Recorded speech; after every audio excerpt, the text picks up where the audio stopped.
Once upon a midnight dreary, while I pondered, weak and weary, over many a quaint and curious volume of forgotten lore, while I nodded, nearly napping, suddenly there came a tapping, as of someone gently rapping at my chamber door. "'Tis some visitor," I muttered, tapping at my chamber door. "Only this, and nothing more." Ah, distinctly I remember, it was in the bleak December, and each separate dying ember wrought its ghost upon the floor. Eagerly I wished the morrow. Vainly had I sought to borrow from my books surcease of sorrow, sorrow for the lost Lenore, for the rare and radiant maiden whom the angels name Lenore, nameless here forevermore. And the silken, sad, uncertain rustling of each purple curtain thrilled me, filled me with fantastic terrors never felt before, so that now, to still the beating of my heart, I stood repeating, "'Tis some visitor entreating entrance at my chamber door, some late visitor entreating entrance at my chamber door. This it is, and nothing more." Presently my soul grew stronger, hesitating then no longer. "Sir," said I, "or madam, truly, your forgiveness I implore, but the fact is I was napping, and so gently you came rapping, and so faintly you came tapping, tapping at my chamber door, that I scarce was sure I heard you." Here I opened wide the door.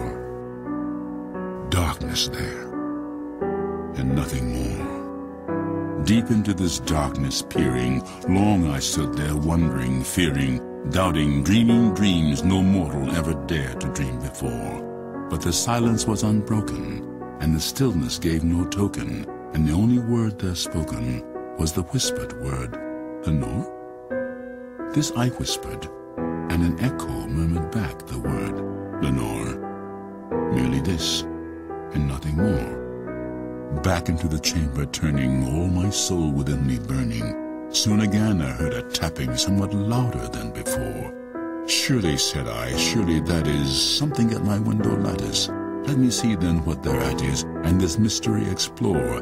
Let my heart be still a moment, and this mystery explore. 'Tis the wind, and nothing more." Open here I flung the shutter, when with many a flirt and flutter in there stepped a stately raven of the saintly days of yore. Not the least obeisance made he, not a minute stopped or stayed he, but with mien of lord or lady perched above my chamber door, perched upon the bust of Pallas just above my chamber door, perched and sat, and nothing more. Then this ebony bird beguiling my sad fancy into smiling by the grave and stern decorum of the countenance it wore. "Though thy crest be shorn and shaven, thou," I said, "art sure no craven, ghastly, grim, and ancient raven wandering from the nightly shore. Tell me what thy lordly name is on the night's Plutonian shore." Quoth the raven, "Nevermore." Much I marveled at this ungainly fowl to hear discourse so plainly, though its answer little meaning, little relevancy bore. For we cannot help agreeing that no living human being ever yet was blessed with seeing bird above his chamber door, bird or beast upon the sculptured bust above his chamber door, with such a name as Nevermore. But the raven sitting lonely on the placid bust spoke only that one word, as if his soul in that one word he did outpour. Nothing further than he uttered, not a feather than he fluttered, till I scarcely more than muttered, "Other friends have flown before. On the morrow he will leave me, as my hopes have flown before."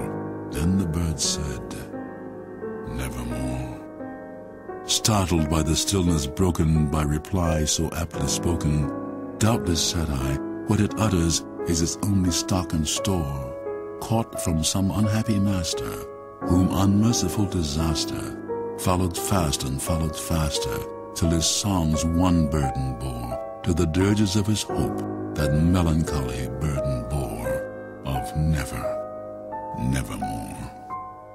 But the raven still beguiling my sad fancy into smiling, straight I wheel a cushioned seat in front of bird and bust and door, Then upon the velvet sinking, I betook myself to linking fancy unto fancy, thinking, what this ominous bird of yore, what this grim, ungainly, ghastly, gaunt, and ominous bird of yore meant in croaking nevermore. This I sat engaged in guessing, but no syllable expressing to the fowl whose fiery eyes now burned into my bosom's core. This and more I sat divining, with my head at ease reclining on the cushion's velvet lining, that the lamplight gloated o'er, but whose velvet violet lining with the lamplight gloating o'er she shall press, nevermore. Then methought the air grew denser, perfumed from some unseen censer, sung by seraphim whose footfalls tinkled on the tufted floor.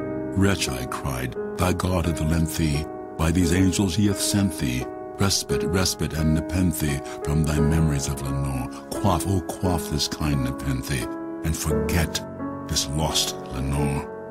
Quoth the raven, nevermore. Prophet, said I, thing of evil, prophet still if bird or devil, whether tempter sent or whether tempest tossed thee or shore. Desolate yet all undaunted on this desert land enchanted, on this home by horror haunted. Tell me truly, I implore, is there balm in Gilead? Tell me, I implore. Quoth the raven, nevermore. Prophet, said I, thing of evil, prophet still if bird or devil, by that heaven that bends above us, by that God we both adore. Tell this soul with sorrow laden, if within the distant Aden, it shall clasp a sainted maiden, whom the angels name Lenore. Clasp a rare and radiant maiden, whom the angels name Lenore. Quoth the raven, nevermore. Be that word our sign of parting, bird or fiend, I shrieked upstarting. Get thee back into the tempest and the night's Plutonian shore. Leave no black plume as a token of that lie thy soul hath spoken. Leave my loneliness unbroken. Quit the bust above my door. Take thy beak from out my heart, and take thy form from off my door. Quoth the raven, nevermore. And the raven, never flitting, still is sitting on the pallid bust of Pallas just above my chamber door. And his eyes have all the seeming of a demon's that is dreaming, and the lamplight o'er him streaming throws his shadow on the floor. And my soul, from out that shadow that lies floating on the floor, shall be lifted nevermore.